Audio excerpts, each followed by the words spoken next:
মেথি মালাই মটর নামটা শুনতে যতটা ইয়াম্মি লাগছে, খেতে তার থেকেও বেশি টেস্টি। আর শীতকালে এত সুন্দর মিষ্টি মটরশুঁটি পাওয়া যায় যেটা না বানালেই না। তো প্রথমে এটা বানানোর জন্য একটা কড়াইয়ে সামান্য পরিমাণে সাদা তেল নিয়ে 3টে মিডিয়াম সাইজের পেঁয়াজ টুকরো করে কেটে নেওয়া এর মধ্যে দিয়ে দিচ্ছি। আর তার সঙ্গে দিচ্ছি 10 থেকে 12 কোয়া মতো রসুন, 1.5 ইঞ্চি মতো আদা টুকরো করে কাটা, একটা মাঝারি সাইজের টমেটো টুকরো করে কাটা বীজ বাদে। আর তার সঙ্গে নিয়েছি 10 থেকে 12টা মতো কাজু।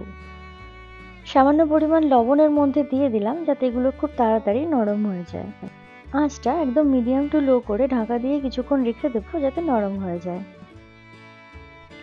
আর এর মধ্যে আমি কাঁচা লঙ্কাও দিয়েছিলাম স্বাদ অনুযায়ী, সেটা আগে বলা হয়নি। এবার এটাকে গ্যাসটা বন্ধ করে ঠান্ডা করে নিয়ে মিক্সিতে একটা ভালো মতো পেস্ট বানিয়ে নিতে হবে। এটা ঠান্ডা হয়ে গেছে, এবার একটা মিক্সিং বোলের মধ্যে এগুলো নিয়ে নিচ্ছি। এই চ্যানেলের ভিডিওগুলো যদি আপনাদের ভালো লেগে থাকে তাহলে একটা লাইক করে আর চ্যানেলটিকে সাবস্ক্রাইব করে পাশে থাকার অনুরোধ রইল। এটা পেস্ট বানিয়ে নিয়ে আলাদা করে রাখছি। এরপরে একই কড়াইয়ের মধ্যে আরও সামান্য পরিমাণ তেল দিয়ে মেথি শাকটা যেটা কুচিয়ে রেখেছিলাম সেটার মধ্যে দিয়ে দিই। সামান্য পরিমাণে লবণ দিয়ে কিছুক্ষণ নাড়াচাড়া করে নেব যাতে এটা ভালোভাবে নরম হয়ে আসে। আমি একদমই ভালো শাক কাটতে পারি না, সেই জন্য যেভাবে পেরেছি সেভাবে কুচিয়ে নিয়েছি। তবে কাটার উপরে কোনো কিছুই না, একদম ভালোভাবে এটা কড়াইয়ে দেওয়ার সঙ্গে সঙ্গেই নরম হয়ে আসে। আরও হাফ টিস্পুন মতো তেলের মধ্যে দিয়ে তার মধ্যে গোটা গরম মশলার মধ্যে দিচ্ছি এলাচ, দারচিনি আর লবঙ্গ। যে পেস্টটা বানিয়ে রেখেছিলাম সেটার মধ্যে পুরোটাই দিয়ে দিচ্ছি। এখানে গ্যাসের ফ্লেমটা আমি একদমই লো রেখেছি।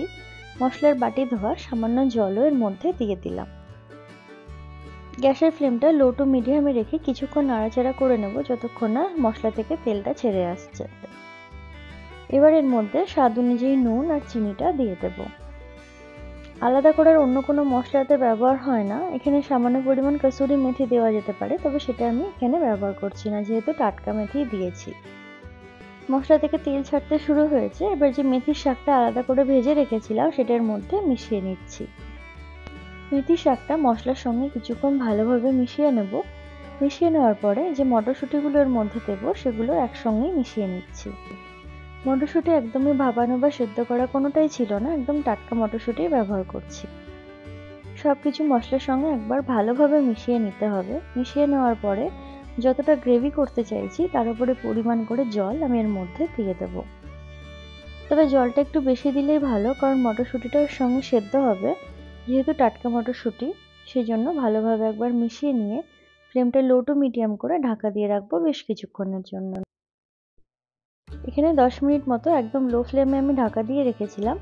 অনেকটাই সেদ্ধ হয়ে এসেছে, একবার নাড়িয়ে নিয়ে আরও কিছুক্ষণের জন্য ঢাকা দিয়ে দিচ্ছি। আরও মিনিট 5-7 ঢাকা দিয়ে রেখেছিলাম, ওপর থেকে তেল ছেড়ে এসেছে। একবার হালকা হাতে মিশিয়ে নেব। হালকা হাতে একবার মিশিয়ে নেওয়ার পরে 2 থেকে 3 মিনিট ঢাকনা খুলে ফুটতে দেব, গ্রেভিটা একটু গাঢ় হয়ে আসা অবধি। এটা একদম তৈরি হয়ে এসেছে। এই পর্যায়ে এটা সার্ভ করে দেওয়া যেতে পারে, এর সঙ্গে আর কিছু লাগে না। তবে আমি 1 চিমটি মতো গরম মশলা এর মধ্যে দিচ্ছি, আর এর সঙ্গে দিচ্ছি 2 চামচ পরিমাণে ফ্রেশ ক্রিম। ফ্রেশ ক্রিমটা দেওয়ার ফলে এর টেস্টটা দ্বিগুণ হয়ে যায়। রেসিপিটা কেমন লাগলো নিচে কমেন্টে জানাতে ভুলবেন না। আশা করছি আপনাদের রেসিপিটা ভালো লেগেছে। মেথি মালাই মটর রেস্টুরেন্টের মতো একদম তৈরি হয়ে এসেছে গরম গরম ভাত বা রুটির সঙ্গে সার্ভ করার জন্য। আজকে তবে চলি, দেখা হবে অন্য কোনো একটা ভিডিওতে নতুন কোনো রেসিপির সঙ্গে। সবাই খুব ভালো থাকবেন, সাবধানে থাকবেন। টাটা।